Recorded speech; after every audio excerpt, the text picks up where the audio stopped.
Muy bien, ilustres. Nuevamente les doy la cordial bienvenida a Historia del Arte en México. Y ya es claro que tomando y viendo, por ejemplo, el temario que me pasaron de esta materia y sobre todo el plan y los objetivos, es que iniciamos ya en la época de la colonia en México. Es claro que el periodo se podría decir como se divide, como muy bien lo ha comentado el profesor Juan Bron en Esbozo de Historia de México, al igual que el libro Colegios de México. Eh, Precisamente se habla de un periodo preclásico, clásico y posclásico. Y el periodo precisamente de lo que es México actualmente es que ha tenido también ciertos puntos de vista de certeza, pero como se podría decir, como que coquetea con el punto de vista del socialismo. Entonces, eso es precisamente lo que hemos visto. El arte no solamente se ocupa para una manifestación, y aquí precisamente viene lo que comúnmente se ha dicho, inclusive el propio Hegel en su libro Lecciones sobre Estética mencionaba de realmente si el ser humano está produciendo, creando o simplemente está reproduciendo lo que está en la realidad. Por lo tanto, eso es precisamente lo que conlleva en nuestro tiempo, en este presente, porque también hay una decadencia del arte, así como el arte ha ayudado para que el sujeto pueda pensar su realidad, el sujeto pueda hacer propiamente el punto de vista del aprendizaje, así también el arte puede provocar que el sujeto se convierta en una persona bruta, en una persona idiota, como se ha dicho, ¿no? Esa persona que vive por otro, que alguien piensa por otra persona y esa persona piensa para sí misma. Entonces son sin fin de circunstancias por el cual vamos a ir viendo precisamente los acontecimientos. Recuerden que, por ejemplo, en el caso ya de la Revolución Mexicana, hoy vamos a ver la decena trágica del propio Ignacio Madero, Francisco Ignacio Madero. Vamos a ver ahorita algunos puntos. También pensando precisamente el punto de vista de Pino Suárez, también tuvo un final triste, ¿no? Por esa traición de Victoriano Huerta. Hoy lo vamos a ver también a partir de 1913. Claro que vamos a ver a Venustiano Carranza y este Álvaro Obregón, que funda en 1921 la Secretaría de Educación Pública. Ya había por ahí también cierto acoso hacia la vida religiosa en México. Recuerde muy bien que el propio Porfirio Díaz llegó a decir que si atacas, por ejemplo, la religión en México, atacas al propio México, porque todo ese folclore que está dentro precisamente de las personas es eso, la acción religiosa. Vemos, vamos a otro país, pero ¿cuándo vamos a ver esta gran manifestación que los 15 años, la fiesta de los 3 años, bautizo, todo eso es un folclore, está lleno de fiesta en México y todo eso tiene que ver con el punto de vista religioso. Muy bien, vamos ya con la octava clase sobre estas caricaturas y estampas precisamente populares a partir de lo que fue el siglo XIX y lo que también en su momento el siglo XX y sigue todavía este tipo de caricaturas manifestando realidades, pero también puntos de vista reflexivos. Muy bien, esto pues ya lo habíamos visto, el tema de la estampa, que significaba del punto de vista de la Real Academia Española, eh, y esto es precisamente ahorita vamos a ver algunos puntos de tipografías, iconografías, por el cual es la antesala de lo que comúnmente se llama actualmente las imprentas, ¿no? Reproducir a gran escala el punto de vista de las ideas para llevar a todo público. Recuerden que cuando vemos antes de la imprenta, de lo que fue a partir del siglo XV en Europa, vemos que anteriormente había lo que se llamaba los escribas. Eran, curiosamente, si ustedes leen, por ejemplo, a Humberto Eco, que tiene por ahí libros sobre el punto de vista de la belleza medieval, son varias colecciones, al igual que en el nombre La Rosa, van a ver que para que se pudiera, por ejemplo, duplicar un libro, tenía que pasar hasta 2, 3, hasta varios meses, hasta un año, más si el propio libro tenía ciertos dibujos por el cual se tenía que pasar tal cual y tardaba mucho tiempo. Por lo tanto, el centro del poder literario simplemente lo tenía las personas acaudaladas. Si pueden ver, inclusive los propios monasterios eran centro de cultura y tenían todo el concentrado del conocimiento. Por eso los monasterios tuvieron una gran importancia. Recuerden que una de las primeras instituciones educativas fue la Compañía de Jesús, que ya la vimos en la época del Barroco, ¿se acuerdan? 1545 surgió el Concilio de Trento, ¿se acuerdan? En Francia, por Paulo II. Y precisamente a partir ya de lo que fue bueno, no reforma, porque la palabra reforma significa dar la vuelta, la revolución protestante. Y claro, en 1540 surge la Compañía de Jesús, ¿no? Entonces, todo ese era precisamente ese tinte de poder llevar a cabo la cultura para todo público. Actualmente, no sé si le echa un vistazo, hay todavía ese tipo de tipografías manifestado en la cultura popular en México. Por ejemplo, si se acercan a un puesto de periódico, van a ver algunas revistas como que están escondidas, ¿no? La revista Vaquero, con perdón aquí de las profesoras, Sangre Caliente, ¿no? Entrecomillado, ese tipo de revistas que en efecto es una revista para público adulto, pero si ustedes le echan un vistazo, hace alusión a eso, es decir, es un tipo de dibujos que está dirigido para otro tipo de público, a lo mejor para público no lector, ¿no? Claro, puedes encontrar la editorial Salvat también, si te va bien, a lo mejor encuentres por ahí La República de Platón, Así habló Zaratustra de Nietzsche, ¿no? A mí me ha pasado encontrar precisamente algunos libros así, pero bueno, esto ya lo hemos visto, eh, ¿ok? Ya habíamos visto también al profesor Leopoldo Méndez, al igual que este tipo, José Guadalupe Posada, precisamente que le hace pues una memoria, este personaje Leopoldo Méndez, al profesor Leopoldo Méndez, al profesor Guadalupe Posada, observando la gran injusticia que se está dando, ¿no? Eso es importante, por eso recuerden, siempre se ha dicho que la educación no solamente es un acto de adquirir y aprender sobre el mundo, sino es un acto de revolución, es un acto de rebeldía. El que aprende es un acto totalmente de cambios, totalmente de paradigmas. Ustedes se darán cuenta, cuando uno conoce ya, tiene un conocimiento también fuerte, y eso es importante no perderlo de vista. Muy bien, y vamos ya precisamente con una de las primeras tesis de el texto que les dejé por ahí, el concepto de la tipografía, ¿no? Este tipo de técnica, recuerden que ahorita vamos a ver quién fue el inventor de este tipo y quién trajo precisamente este arte a México, que como pueden ver, se utiliza la piedra. De ahí viene la palabra latina. Litos significa en latín piedra, ¿no? Por ejemplo, cuando hablamos lápiz filosofaro, ¿no? Claro, está la declinación, ¿no? Lápiz, litos, está precisamente en ablativo, litos, pero cuando ponemos, por ejemplo, en dominativo, lápiz significa en latín piedra, ¿no? Es correcto, por ejemplo, decirle a alguien, oye, pásame esa piedra, pásame el lápiz. Es correcto en el lenguaje latino, ¿no? Por eso se habla lápiz filosofaro, la piedra filosofal, que era muy, muy famoso en ese tiempo, a partir ya de lo que fue el siglo XVI. Por ejemplo, Juan Pico de la Mirándola fue un renacentista, también fue alquimista. Recuerden que los alquimistas buscaban un tipo de fórmula química por el cual hubiera un objeto que pudiera convertir todo en oro y también que te diera, pues, la poción para la eterna juventud, ¿no? Como ahorita lo habíamos platicado, el invierno, primavera, etcétera, etcétera. Pues muy bien, aquí vemos una de las técnicas que va a dar la antesala de lo que actualmente conocemos como las imprentas, la litografía.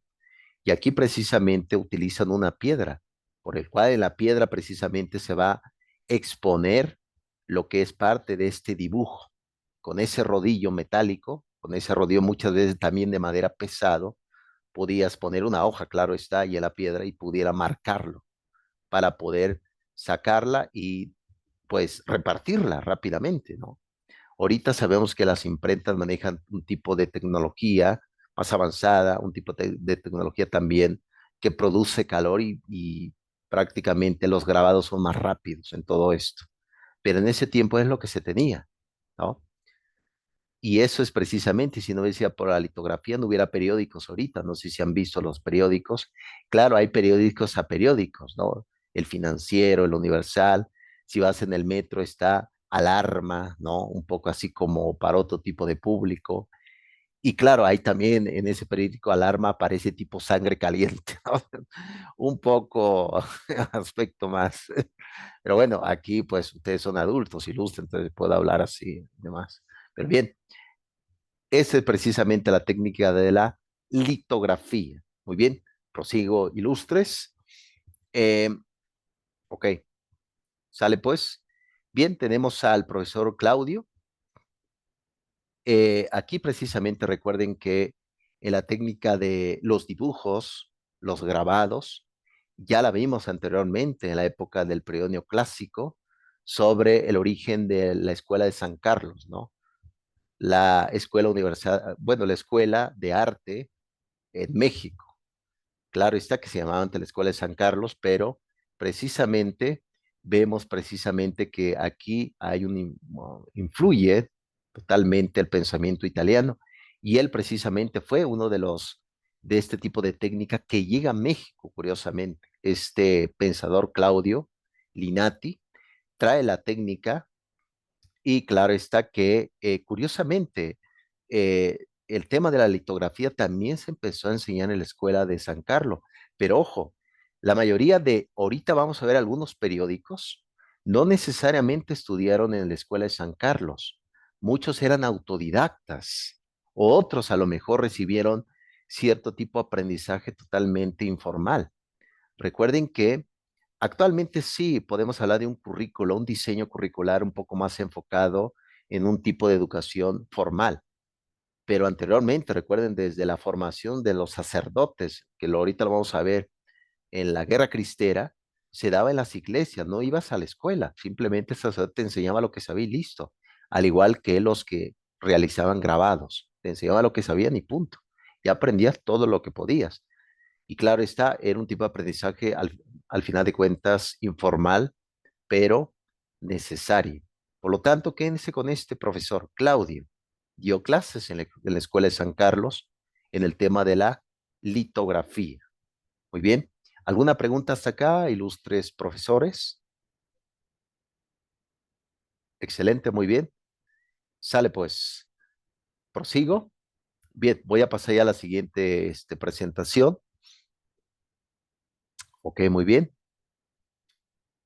También tenemos de precisamente este pensador Claudio, tenemos, curiosamente, él publica en 1825 un texto, un libro tal cual, donde precisamente se llama así Trajes civiles, militares y religiosos de México.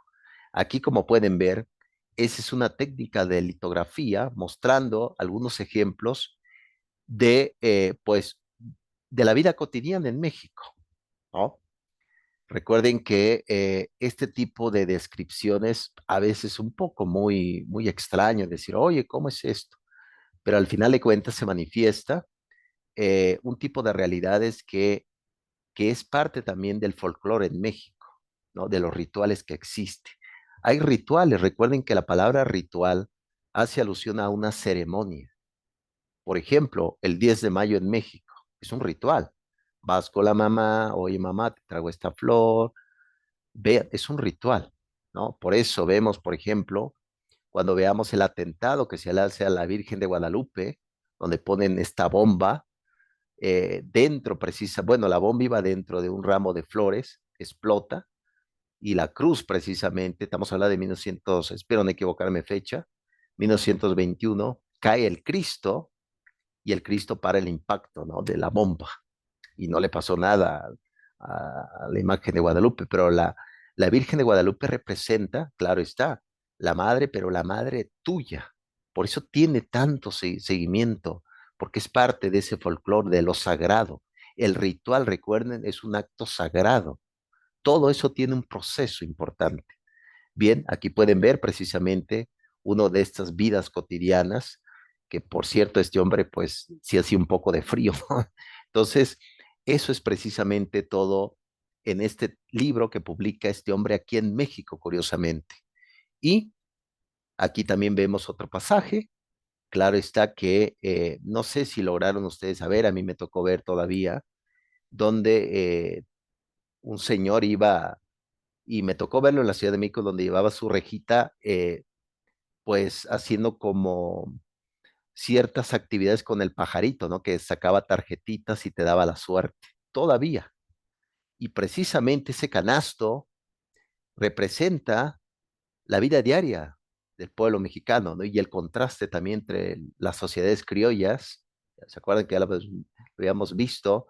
Esa mezcla de razas entre lo que eran criollos, los españoles, los zambos, los indígenas, una mezcla totalmente. Y eso se logró gracias a este tipo de técnica que se reproducía así de rápido y se podía llegar a todo público.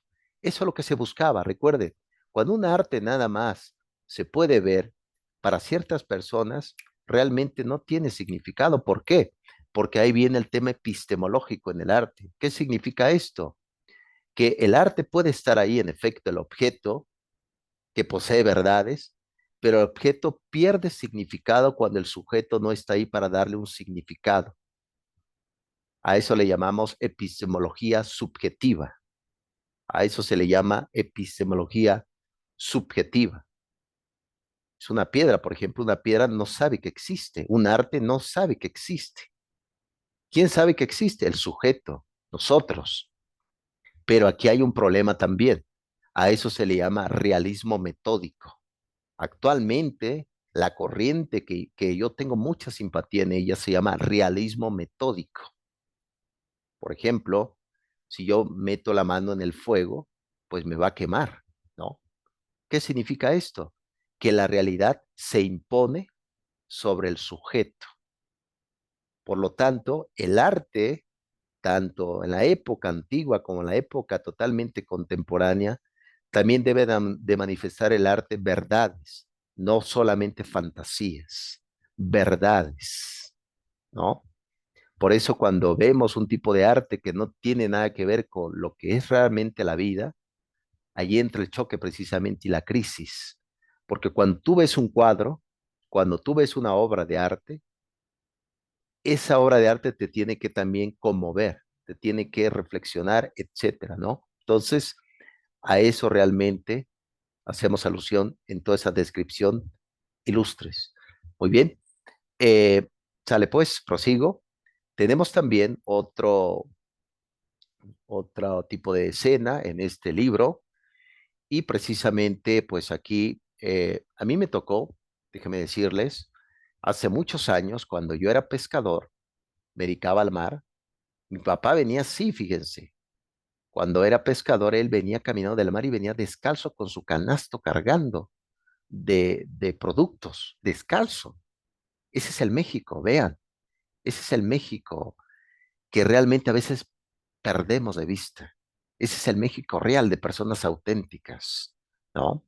Entonces, vean esto. Y esto es precisamente lo que va a surgir la gran crítica en la época ya para finalizar Porfirio Díaz, que recuerden que la deuda llegó a 600 millones de pesos hasta 1911, la deuda pública en México, ¿no? 600 millones de pesos. Claro, hubo inversión, por supuesto, ferrocarriles, empresas, pero todo se concentró en pocos grupos nada más, el poder.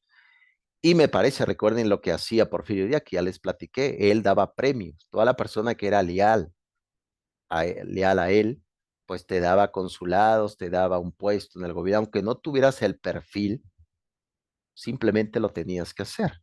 Y nos recuerda muy bien lo que comentó Platón en la República. Platón decía que los más aptos deben de gobernar. Me parece que actualmente en México los menos aptos están gobernando, ¿no?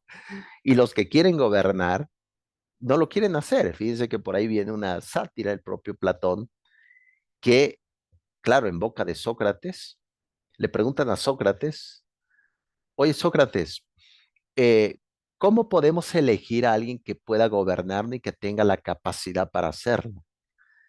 Y Sócrates dice, aquel que juntemos un grupo de personas, dice Sócrates, y le vamos a hacer la pregunta, ¿quién quiere gobernar? Y aquel que alza la mano, a él no.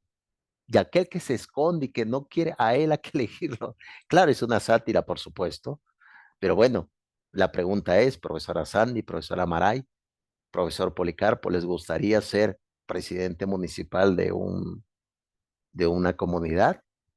Ser, por Sí, ejemplo, ahí está el profesor, mire, ¿no? Un gran presidente municipal, yo la ¿no? verdad no, profesor. Pues así es, ¿no? Imagínate, alcaldesa de la delegación Cuauhtémoc, ¿no? Sandra Cuevas se fuera al meollo, ¿no? Impresionante realmente, ¿no? Es mucha responsabilidad, es, híjole, involucra muchísimas cosas, profesor, para las cuales creo que los humanos en general carecemos de muchas capacidades y habilidades para poder gobernar a otras personas. Bueno, eso lo dices muy bien, Ilustre, pero hay que decirle a los que gobiernas actualmente. Por ejemplo, aquí donde vivo con mi esposa. A L- todos en general, porque la historia Sí, se repite, vemos los mismos errores sexenio tras sexenio. O sea, pero es que es a lo mismo. Perdón que lo interrumpí, profesor. sí. No tenemos la capacidad aún, y no solamente lo vemos en nuestro país, sino en otros países. Por ejemplo, yo que tengo la oportunidad de estar en otro país, también lo veo. O sea, es un problema generalizado, es que es el mismo sistema, tratan de establecer el mismo sistema en todo el mundo. Es un, tiene sus diferentes matices, sus diferentes formas, pero al final es lo mismo. Y no tenemos la capacidad, la verdad. Como seres humanos no la tenemos, porque creo que no fuimos creados para gobernarnos a nosotros mismos.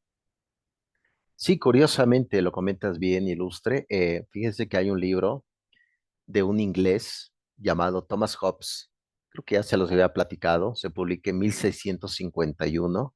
Se llama El Leviatán.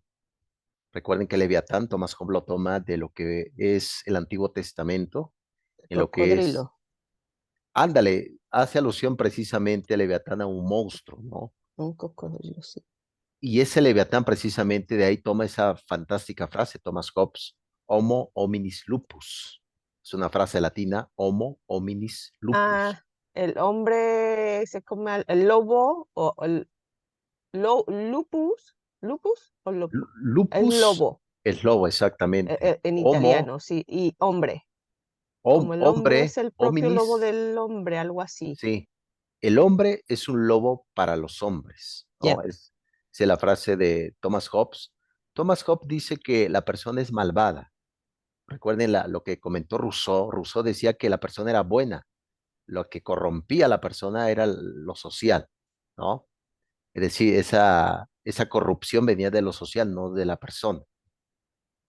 Y bueno, Thomas Hobbes lo hacía precisamente, bueno, Hobbes llegó a decir que él era el hijo del miedo, porque recuerden que él nace en el siglo XVII y en esa época había guerra entre España y la propia Inglaterra, ¿no? Entonces, cuando su madre, por ejemplo, de Thomas Hobbes estaba embarazada bueno, la madre de Hobbes estaba embarazada de él, pues cuando vio precisamente que venía la armada totalmente muy fuerte española, pues le ocasionó tanto miedo que en ese momento dio a luz.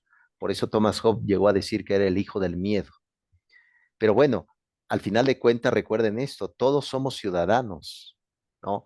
Y un ciudadano, su responsabilidad es que también se comprometen en ambientes políticos. Por ejemplo, aquí donde vivo con mi esposa actualmente, momentáneamente, porque tenemos una casa en Ojo de Agua, ahí cerca por ahí, donde vive el profesor Policarpo, por ahí tiene su humilde casa también. Aquí, por ejemplo, Gracias. la que gobierna aquí en el municipio es una mujer que no tiene estudios, ¿no? Y estoy seguro que le dicen licenciada a algunos barberos para quedar bien, pero ni título profesional tiene. Entonces, ¿qué tipo de decisiones puede tomar? Pero es eso, que las personas aptas no lo quieren hacer. Curiosamente lo que pasó con el porfiriato, pero hubo algunos que se rebelaron, que ahorita lo vamos a ver precisamente, y de eso se trata también, un cierta de rebeldía, una resistencia totalmente intelectual, una rebeldía intelectual. Eso es precisamente lo que se trata de buscar. Claro, hay sin fin de dificultades, pero lo comenta muy bien la ilustre Maray, pues al final de cuentas cuesta mucho trabajo, pero debemos de hacer comunidad, ¿no? Un sujeto solo realmente es difícil que pueda vivir en el mundo. Claro, es un tema muy antropológico, totalmente antropológico. Muy bien, aquí tenemos precisamente el tema de la caricatura, parte precisamente de este punto, de lo que hemos visto, de estos grabados, pero también surge el concepto de la caricatura, que es un arte también, ¿no? Aquí vemos a los hermanos Carracci o Carracci, precisamente de origen italiano. Tenemos a estos dos hermanos. Y aquí precisamente viene ya la connotación de lo que significa la palabra caricatura, que es una palabra de origen italiano, que significa exagerar la realidad. No necesariamente precisamente la caricatura es pura fantasía, algo tiene que ver con el aspecto de la realidad, ¿no? Una sátira, por supuesto, es como ese libro de Elogio a la locura de Erasmo de Rotterdam. Cuando ustedes leen ese libro, decía, esta persona está loca, pero no, era una persona muy, muy inteligente, Erasmo de Rotterdam, pero lo escribía de esa forma porque pasaba, pues no pasaba también, pues, vista, pues, es decir, ocasionaba que la gente no le ocasionara pues algún problema o lo atacaran, etcétera, ¿no? A veces la caricatura demuestra una sátira tan sutil que no nos damos cuenta, ¿no? A veces, a veces, pero a veces totalmente literal. Bien, estos hermanos precisamente fueron italianos los primeros que empezaron a utilizar la caricatura como una forma de expresión artística, pero también como una crítica social. Ellos eran grabadores de madera, utilizaban mucho la madera como expresión totalmente artística. Estos italianos, claro está que cada uno tiene su sentir, pero al final de cuentas, recuerden esto, se trata también de dar un mensaje, porque recuerden, no todos leen, pero al menos todos pueden ver una obra artística, una caricatura que causa también asombro y también un poco de risa, ¿no? A eso precisamente es parte de la concentración. Bien, los hermanos italianos, el tema de la caricatura, no lo pierdan de vista, exagerar la realidad, ¿no? Vamos hasta acá, bien, prosigo. Y también aquí tenemos el diccionario de la Real Academia Española. Aquí expongo dos sujetos que espero no les cause molestia, ilustres profesores, a lo mejor son seguidores de alguien de aquí, no lo sé, algún seguidor de Hueso Colorado muy fuerte, pero pues espero que no se vayan a enojar. Aquí el diccionario de la Real Academia Española describe qué es precisamente, qué es una caricatura, ¿no? Habla de un dibujo que tiene sátira, como les he comentado, y es claro que una de estas características es que está como de forma el propio aspecto de físico del sujeto, de la persona o de lugares también, del lugar de objetos y de sujetos, una deformación. Y claro, cuando tú lo ves, dices, Dios mío, esto es totalmente impresionante, ¿no? Pues Entonces, es que hace, perdón, profesor, ¿qué? es que se está aplicando el término de lo que significa caricatura, exagerar. Entonces se le está exagerando, por ejemplo, en este caso, la cabeza, ¿no? De uno de los personajes, el tamaño. En el otro se le está exagerando, bueno, no como disminuyendo el cuerpo, pero sí como también significa, es como recargando, remarcando los aspectos. Por ejemplo, en el caso de López Obrador está la cabeza grande, ¿no? Pero el de Peña, pues se le ve recargado el pelo, remarcado y ciertas facciones y el traje. O sea que está haciendo lo que en realidad significa la caricatura, no es Por, otra cosa. por supuesto, y además tiene algo de razón, ilustre profesora, porque, por ejemplo, en el caso de esta persona que ya dijiste su nombre, en el caso de esta persona que tiene grande la cabeza, también significa algo, es decir, significa la necedad de una persona adulta, ¿no? Es decir, una persona necia, ¿no? Y en el caso, por ejemplo, del otro Bueno, sujeto, perdón, puede Sí, ser eso, pero también no creo que sea la única interpretación.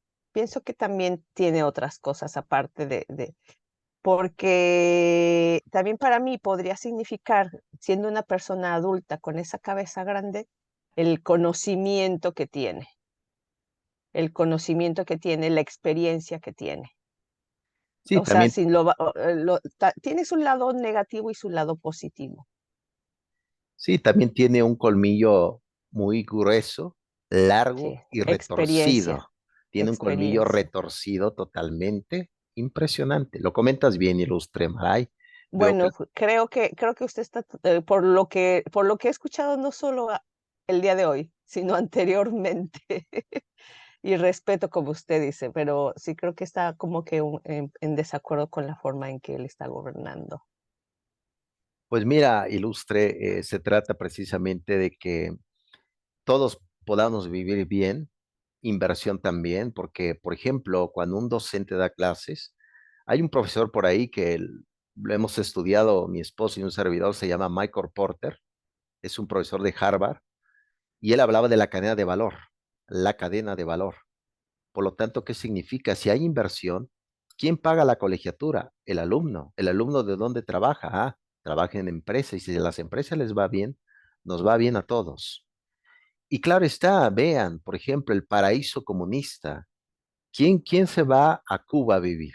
¿Quién se va a Nicaragua? Por ahí tuve un alumno en Nicaragua. ¿Quién se va a su lugar? Todos se van al país capitalista, por Dios. Entonces necesitamos todo eso. Esa idea del socialismo molesta totalmente, ¿no? Y tengo también otro punto de vista, pero estamos en historia del arte, si no me va a dar una bilis. De hecho, tengo por acá una caricatura de un servidor, ahorita se los voy a mostrar hablando de caricatura. Me hicieron una caricatura, ahorita se los voy a mostrar.